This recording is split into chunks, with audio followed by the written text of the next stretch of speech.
Okay, so this is the Romeo and Juliet comparative film analysis. So English 9 students, this is where you are going to use this sheet to compare both versions of the film, all right, and what you're seeing, and take some notes, so that you could do this properly and thoroughly. Because remember, this is a checkpoint activity, so you really want it done well. So the first thing it says is, in the chart below, note similarities and differences between the two Romeo and Juliet films. As you watch the first version, you will have nothing to just take notes in the chart. So you have nothing to compare it to, right? You didn't see the other one. So you're just going to start taking notes in the chart. The boxes will expand as you enter information, so take as many notes as you can. So as you start typing, don't worry, they'll get bigger. You can don't say like, I only need one note. No, it will get bigger. You can get more notes in there.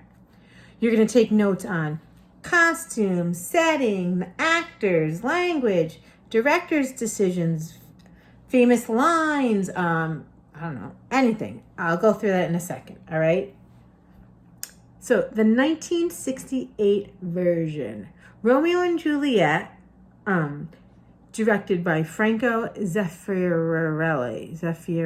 I don't know how to say his name. I'm sorry. Okay. This one is filmed in Italy, and it's starring the young Olivia Hussey as Juliet and Leonard Whiting as Romeo. It won Oscars for Best Cinematography and Design. It was nominated for Best Director and Best Picture. So back in 1968, this Romeo and Juliet was the bomb. I don't even know if you guys still say that word. It was lit. How about that? Back in 1968. All right.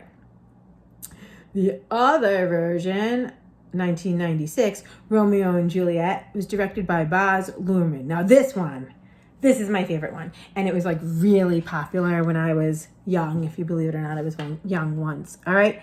This one stars Leonardo DiCaprio and Claire Danes in the title roles. Luhrmann gave the famous tale a modern setting. So it takes place in Verona, but it's like California setting of Verona. The production uses signature flamboyant color and stylization. Like there's not a lot of color. There's a lot, like they talk really quick in the beginning. It's a little bit crazy. It's a little bit much, but it's good. Trust me, it's good. The love scene is oh so sweet. It was nominated for Best Art Direction and Set Direction at the Oscars. I don't think it won them. It just was nominated. Oh, well. All right. So then when you look at the chart, it's very straightforward. You have the 1968 version and you have the 1996 version. That's where you're going to take your notes. All right. You're going to take notes on the prologue, the opening brawl, which is like the opening fight scene. They start out with a fight scene. Usually, that tells you that it's going to be an action movie, right? The setting, so what it looks like around, where, who, what, when, where, why, that type of thing. Well, maybe not all of that, but you know what I'm saying. The time and place, that's the setting. The costumes, so what they actually are wearing, there's a huge difference in that. Language, how they speak, okay? Themes, don't just say language Shakespearean English. We know that part, okay? Themes. So the two, remember we talked about two themes that you really see are standing out to you and that you understand. The masquerade ball, that's the party that the Capulets have. The balcony scene, that's the big famous love scene between Romeo and Juliet. The climactic brawl, so then the next fight that they have, pretty big one, you'll know what we mean by the climactic brawl. And the deaths. Who dies? There's quite the body count at the end of this. Who dies, how it happens, how they portray them differently.